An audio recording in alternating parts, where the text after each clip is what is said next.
So up until this point, the focus of a lot of what we've been doing with this series has been focused on why does civil war start? And we're going to shift our attention now to kind of understanding the internal dynamics of rebellion and of counterinsurgency to try to understand maybe some of the choke points and the weaknesses in terms of how groups mobilize the resources that they need to be able to effectively challenge the state, and then some of the ways that can be countered. And so part of that conversation will start with understanding how groups recruit rebels into their organizations, where those folks come from, and what that looks like.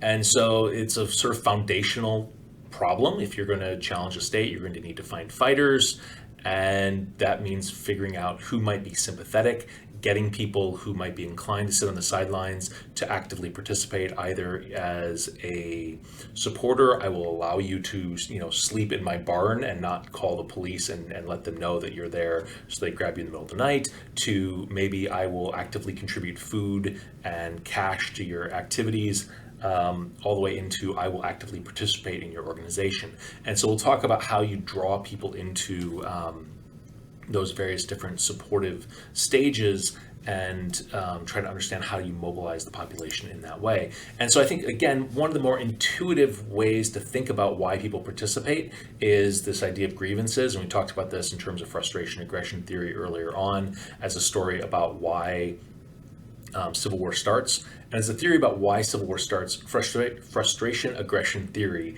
didn't do as much as we were maybe hoping it would do as an explanation. However, when we're looking at the individual decisions that people make, I think maybe there's a better case to be made that grievances, frustration with the state, or some sort of source of anger is possibly going to help us understand why people are more sympathetic to rebel organizations and why they actually actively give them their support. And so it might be, economic grievances,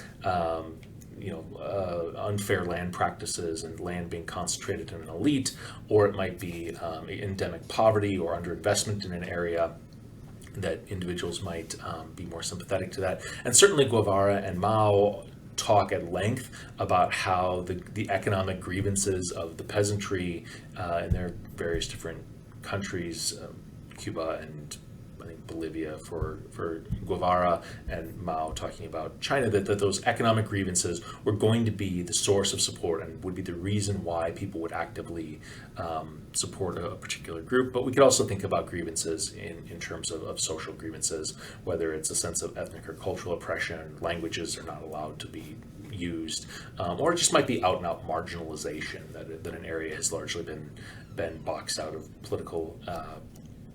the political process for a long period of time. Maybe those are things that will mobilize people, but at the end of the day, grievances bump up against this problem I think we could describe as the collective action problem.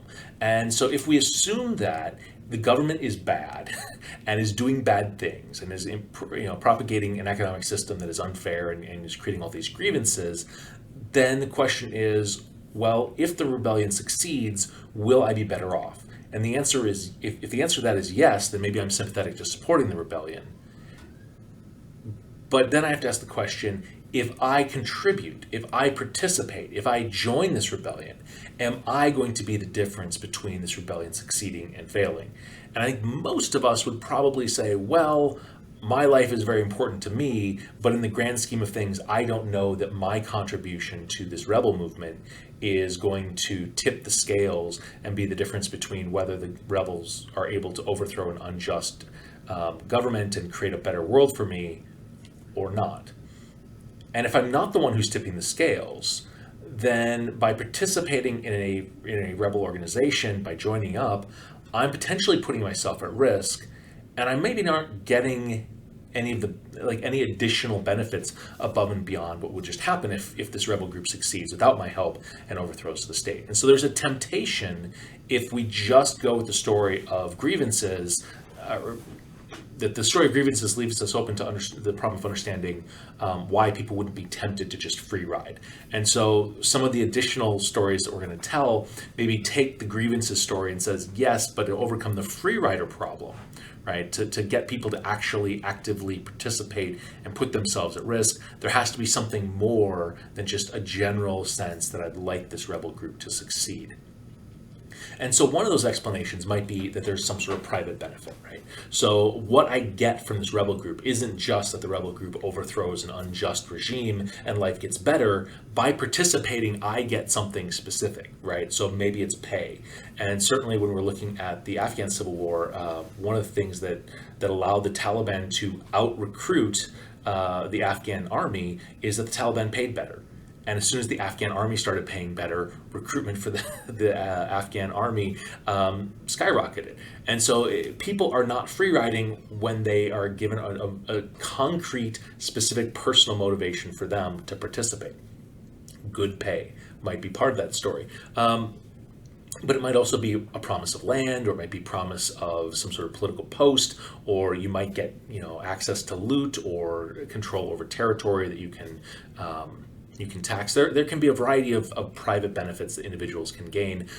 During the Iraqi insurgency in Baghdad, the Mahdi army was sort of ethnically cleansing Sunni Muslims out of the Sadr City area. And one of the things that helped breathe energy into the Mahdi army is that when the Mahdi army drove out Sunnis, they looted their apartments and took their cars. And so young men participating in this movement were able to gain very concrete, economic benefits of plunder from participating in this movement.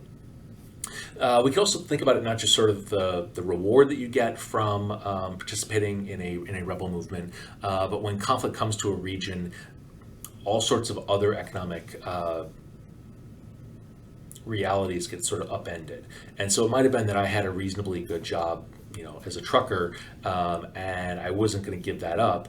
But once the Civil War came through and instability, went rampant, suddenly fields aren't being planted and I have no grain to ship, or maybe the roads have been, blown up by IEDs and I can't get through. And my livelihood, the way that I was living, no longer works. And so I'm looking for essentially a new career, and being a rebel may be the path that I find is my only real economic option at this point, given the nature of how conflict has upended things.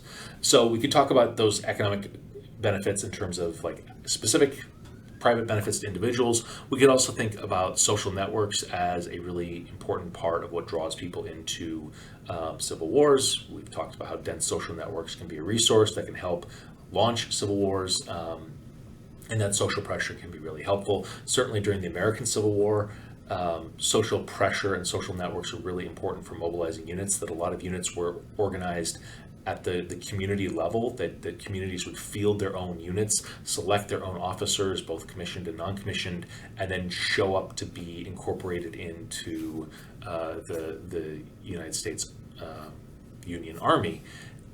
Likewise in Vietnam, local villages had very strong social ties, and that was a critical component of how individuals were mobilized into these movements. And when people have friends and family participating, that's why they join up, that's why they participate. This is a little bit tangential, but my father enlisted in the Marine Corps during Vietnam, and part of the reason why he did that is he had grown up at a boarding school. And over the course of his time in boarding school, they would read out the names of people who had died in Vietnam that had gone to that school, and people he had grown up and lived with had been deployed and had died. And he felt sort of a sense of obligation to put himself forward in that role, to perhaps spare others in that role. And I think the community was a very central part of his understanding about why that was needed, above and beyond just regular friendship relationships. So occasionally I feed in personal anecdotes. They tend to focus on my father. Finally, I'll throw out a fourth explanation for why we see or how rebels recruit people into their organizations, and that can just be out and out coercion. People are forced to participate.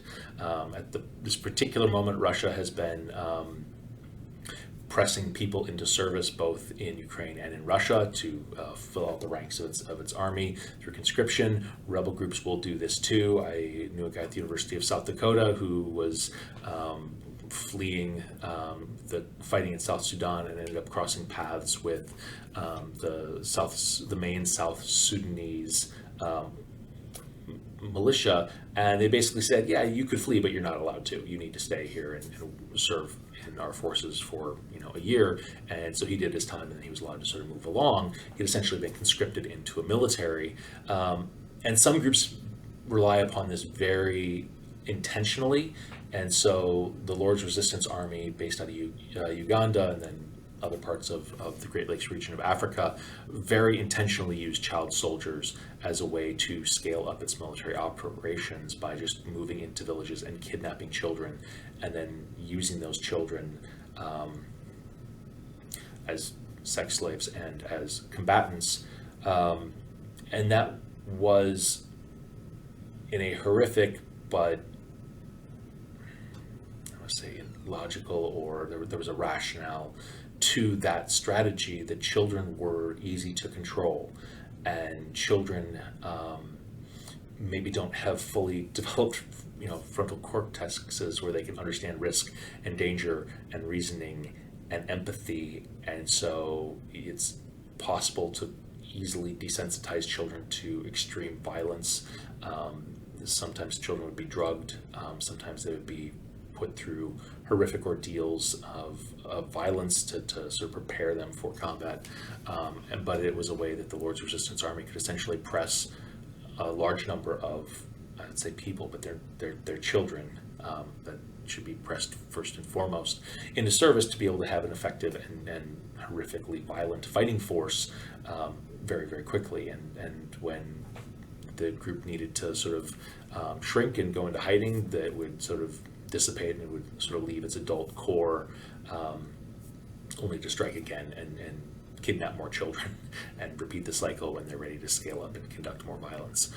So coercion is certainly part of the story, and we're going to take a look at some quantitative results of the Sierra Leone Civil War conducted by Humphreys and Weinstein, where they looked at sort of who participated and tried to understand what was the thing that motivated them or drove them to participate in different rebel groups.